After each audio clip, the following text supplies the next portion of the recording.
السلام عليكم، ازيكم يا بنات؟ عاملين ايه؟ كل سنه وانتم طيبين.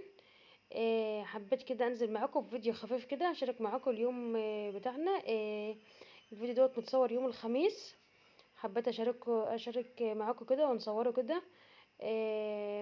دي بقى اللي كان بصور وقت كده اولادي، كانوا جايبين فنكوش وكانوا عايزين يصوروه وبيعملوه، فقالوا يا ماما احنا هنصور وننزله على القناه. قلت لهم ماشي. انا ما كنتش انا اللي كنت بعمل، هما اللي كانوا بيعملوا. تمام. هو طريقته سهله جدا. بتسخني طاسه كده وفيها شويه زيت صغيرين. هو ما بياخدش زيت، بس هما اللي كانوا مكترين زيت في الوقت ده. تمام. بتنزلي بقى شويه وبتبقى ايدك فيه على طول بقى، عشان خاطر تقلبيه، لانه هو اصلا حجمه بزيت وما تقطعش لانه هو حجمه بزيت. بس اهم حاجه قلبيه كده على طول، يمين وشمال كده، عشان خاطر كله ياخد سوا واحد، لانه هو اساسا بيبقى شديد كده. بس هو لما بينزل في الزيت بيطرى كده وبيبقى مقرمشات حلو قوي. انا مش عارفه هم جايبينه ملون ليه، انا ما بحبش الملون، بحب الابيض. بس هم كانوا جايبينه ملون. هم بيطلع بقى على مناديل كده، عشان لو في اي زيت لازم نصفيها كويس جدا. نطلع المناديل. دي كانت سهرة الخميس. كان ما شاء الله، كان بصراحه كان طعمه جميل جدا وهم كانوا عملوه. والله والحمد لله يا رب، الحمد لله. اليوم عدى بأعجوبة. هما بصوروا كده. ففي واحد، يعني الزيت كانت ايديه مبلولة، فالزيت طرطش كده.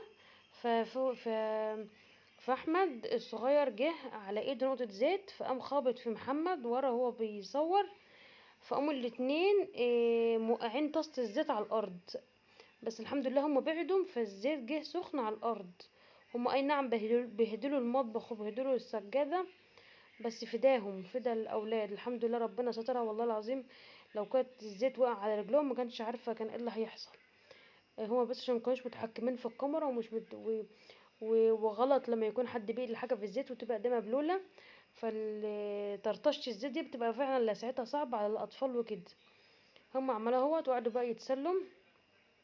وانا بقى كانت هنا بقى كانت في الوقت ده كنت دخلت بقى ادوق. قلت لهم هاتوا بقى اما ادوق كده بقى. كان ما شاء الله جميل جدا. هم بقى هياكلوه بقى. وتعالوا بينا بقى نعمل غدا يوم الخميس مع بعض. معايا بقى هعمل لكم بقى حشوه للحمام. هي حشوه هتنفع للحمام، للفراخ البلدي، للفراخ البيضة، لاي فراخ عايزه مثلا تحشيها كده. حشوه الرز البني المفلفل اللي طعمه رهيب جدا. اعملي معايا الخطوات ديت وان شاء الله ان شاء الله هتاكلي احلى خلطه. رز تعمليها للحمام وكده. انا كنت هحشي حمام. تمام. جبت بصله بقى كبيره، وانا اللي قطعتها على ايديا كده، ما بحبش اللي قطعت الكبه. قطعتها على ايديا وسبتها تدبل شويه برشه فلفل اسمر صغيره ورشه ملح. وسيبها بس تدبل شويه، انا مش عايزه اخد معاها لون ولا حاجه. تمام. هنا بقى نزلت بالكبد والقوانص بتاعتنا الاتنين دول يكونوا حمام. الكبد والقوانص بتاعت الحمام فمش مستاهله. فانا نزلت بهم الاتنين وقمت نازله قلبتهم كده شويه لحد ما لونهم اتغير. وقمت نازله عليهم بنص معلقه صغيره فلفل اسمر وشويه ملح. اقلب بقى شويه كده على ما اكون بقى غسلت الرز بقى كده. والرز بتاع الحمام مش بيتنقع ولا حاجه، يا دوبك بغسله وبقوم حطاه.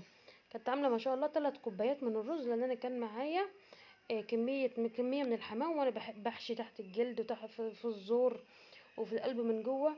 وبسيب اساسا شويه رز انا بطبخهم. بحب اول الرز بتاع الحمام ده، بيبقى طعمه جميل جدا. انا بطبخه وبقدمه كده مع الحمام، بيبقى طعمه حلو. هقلب بقى الرز بتاعنا كده لحد ما ياخد بقى هنا بقى نزلت بالبهارات. معايا كمون، معايا قرفه، معايا فلفل اسمر، معايا توم باودر، معايا بابريكا، معايا بهارات من الفراخ، معايا كزبره. ودي بهارات من الفراخ مشكله. ومعايا الملح بتاعي اهوت. السر بقى في طعم الرز ده اللي هو القرفه الناعم. بتحط منها معلقه كبيره كده. انا هرجع ازود تاني نص معلقه كمان. وبتقلبي كده. كان بصراحه رهيب. زودت كمان معلقه دبس رمان. دبس رمان بتخلي طعمه جميل جدا ومزز وجميل جدا. اهي معلقه واحده بس اهي، مش بتبان في الرز ولا حاجه، بس بالعكس بتديلها طعم جميل جدا. شايفين الرز بتاعنا بقى لونه بني ازاي؟ السر بقى في دبس الرمان وفي المعلقه الصغيره اللي هي المعلقه اللي هي القرفه. هتحط معلقه كبيره لان انا معايا كميه كبيره. التلات كوبايات من الرز انا حطيت عليهم كوبايه ونص بس من الميه. يا دوبك انا هزود كمان نص كوبايه ميه كمان شويه اهوت. يا دوبك انا بس عايزين بس الرز بتاعنا يعني ايه، يبدأ يطرى، بس يبدأ يطرى، انا مش بسويه خالص ولا 3/4 سوا، حتى ده يبقى بس بيتبل على نار عالية كده. انا مش بهدي النار لحد ما يشرب الرز اللي هو المية اللي انا حطاها، وبعد كده بسيبه ايه يبرد.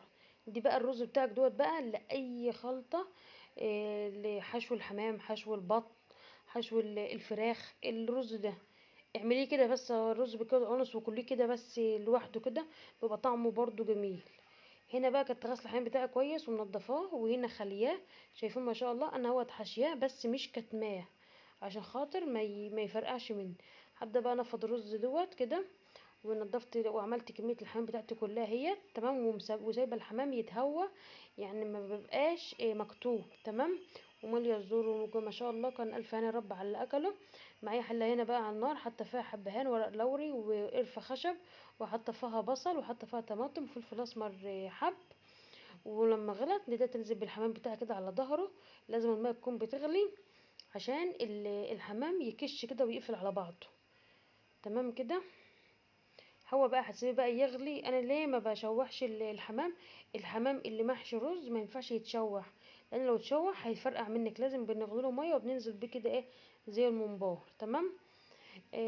هنا عملت اهوت ما شاء الله، كان جميل جدا، مفيش ولا واحده فرقعت، والشوربه بتاعتنا كانت صافيه وجميله جدا. هبدا بقى اشيل بس الريم اللي بيطلع مع الوش، بس لو طلع ريم ولا حاجه، وبهدي بقى النار عليها، وبسيبه بقى ايه لحد ما بيستوي. الحمام بياخدش نص ساعه على النار بيكون استوى. دي شويه الرز بس اللي كانوا فضلوا، زودت عليهم نص معلقه صغيره ملح خالص، رشه ملح صغير خالص. وهبدا لما الحمام بتاعنا يغلي شويه، هبدا اخد شويه شوربه بتاعت الحمام اطبخ بهم شويه الرز اللي فاضلين، بيبقى طعمه رهيب جدا يا بنات، طعمه جميل جدا. هنا بقى ابدا اهدي بقى النار عليه واسيبه بقى. دي بقى هنا بقى الوقت جانا بقى وقت الحسم بقى. دي شكل الحمام بتاعنا. انا والله العظيم والله العظيم عملته وحمرته، اولادي كلهم وكلنا اكلنا، واني نسيت اصوره خالص، نسيت خالص خالص. حتى المفروض كنت اجيبه وانا بحمره ازاي بدله اللون الذهبي الجميل دوت، والله نسيت. هنا كنت انا بقى اللي باكل، وانا اللي كنت ايه بشوقكم كده. شايفين شكل الحمام وشايفين شكل الرز بتاعنا مفلفل جميل ازاي، كل حبايه ماسكه نفسها كده، مش ماسك في بعض ولا معجن. استاذه ورئيسه قسم اللي يعمل الحمام بالمنظر ده، يعني مش عارفه اقول له ايه بصراحه. اتمنى تجربوه، واتمنى تقولوا رايكم ايه في الكومنتات، و... واتمنى كده تدعموني باللايك وبالاشتراك وبالمتابعه على الصفحه. مع السلامه يا حبايب قلبي.